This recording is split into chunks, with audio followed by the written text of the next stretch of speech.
क्या आपको लगता है कि आपके पैसे बचाने से इंडिया की इकोनॉमी स्लो हो रही है, या फिर आपकी इनकम ही इतनी नहीं है कि आप खर्च कर सकें? आज हम इस द हिंदू के आर्टिकल में इसी चीज को डिस्कस करेंगे।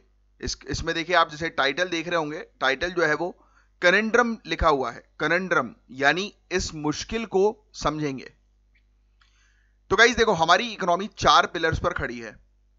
आप और हम जैसे जो लोगों का जो खर्च है, प्राइवेट कंपनीज का जो इन्वेस्टमेंट है, और गवर्नमेंट का खर्च है, और नेट एक्सपोर्ट जो है, ये 4 चीजें हैं। मतलब पहले तो हमारा कॉमन लोगों का एक्सपेंडिचर, खर्चा, प्राइवेट कंपनी जो इन्वेस्ट करती हैं वो, तीसरा सरकार जो खर्च करती है वो, और नेट एक्सपोर्ट जो हम लोग एक्सपोर्ट करते हैं वो। इन 4 चीजों पर हमारी इकोनॉमी खड़ी हुई है। ये 4 पिलर है जिस पर इकोनॉमी काम कर रही है। पिछले कुछ सालों में सरकार ने इंफ्रास्ट्रक्चर पर बहुत खर्च किया, इसलिए सिर्फ उनका पिलर बहुत स्ट्रांग है। लेकिन अब गवर्नमेंट भी पहले जितना खर्च नहीं कर पा रही है, इसलिए इस बार इकोनॉमी को आगे बढ़ाने की जिम्मेदारी हाउस होल्ड स्पेंडिंग पर आ गई है, यानी आपकी और मेरे ऊपर, हमारे खर्चों के ऊपर।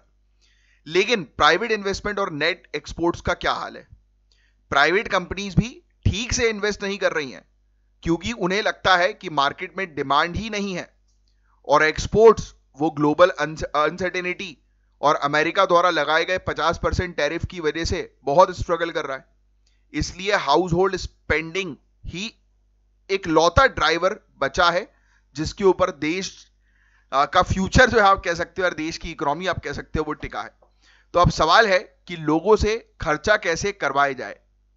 तो आपको पता ही है कि आर्टिकल के हिसाब से इसके 2 तरीके, और आप एक जानते ही हो, राइट। अभी हो गया है जीएसटी रिफॉर्म, जीएसटी में सुधार आया जो 22 सितंबर से लागू है। इसका ये एक बड़ा स्टेप है कि जिससे लोग ज्यादा से ज्यादा खर्च करें। इससे गांव एरिया में 75% से ज्यादा चीजों पर जीएसटी या तो 0 हो गई है या 5% हो गई है, जो पहले 56% तक थी, पता है आपको। टोटल अर्बन एरियाज में यह प्रपोर्शन बढ़कर 50% से 2/3 हो गया है। समझ रहे हो? इनकम बढ़ाने के लिए बजट 2025 में सरकार ने इनकम टैक्स रेट्स कम किए थे, लेकिन आर्टिकल कहता है कि लोग एक्स्ट्रा पैसे सेव कर रहे हैं, खर्च नहीं कर रहे हैं। जब तक कंपनीज वेजेस नहीं बढ़ाएगी, सैलरी नहीं बढ़ाएगी, तब तक डिस्पोजेबल इनकम यानी कि खर्च करने के लिए पैसे जिसको हम लोग कहते हैं, उसको बोलते हैं डिस्पोजेबल इनकम, नहीं बढ़ेगी।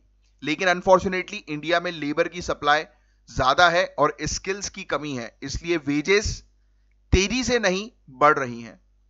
इसीलिए इंडिया की इकोनॉमी एक अजीब मुश्किल में फंसी हुई है।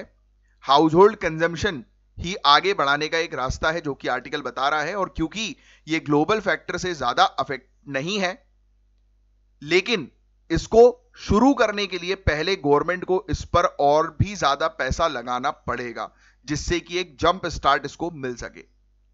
कुछ फैक्ट्स मैं आपको बता देता हूं कि इकोनॉमी के पिलर्स जो हैं वो 4 हैं: house hold consumption, private investment, government expenditure और नेट एक्सपोर्ट। सरकार का रोल मैंने आपको ऑलरेडी बता दिया। सरकार ने इंफ्रास्ट्रक्चर पर बहुत पैसे खर्च किए, बट अब वो स्लो हो गई है। स्ट्रगलिंग सेक्टर जो है वो है प्राइवेट इन्वेस्टमेंट, जो स्ट्रगल कर रहा है आज की डेट में, है ना। सेकेंडली हम लोग को जो है वो देखने को मिल रहा है कि एक्सपोर्ट नहीं हो पा रहा। उसका रीजन जो है वो यही है कि यूएसए और इंटरनेशनल लेवल पर जो इश्यूज चल रहे हैं, राइट। तो ये सेक्टर स्ट्रगल कर रहा है। गवर्नमेंट भी ज्यादा इन्वेस्टमेंट नहीं कर पा रही है इंफ्रास्ट्रक्चर पे, इसलिए एक लौती चीज बच जाती है, वो है हाउस होल्ड एक्सपेंडिचर, राइट। तो इस पर काम करने की आवश्यकता बताई जा रही है, ये इस आर्टिकल में रिफ्लेक्ट किया है।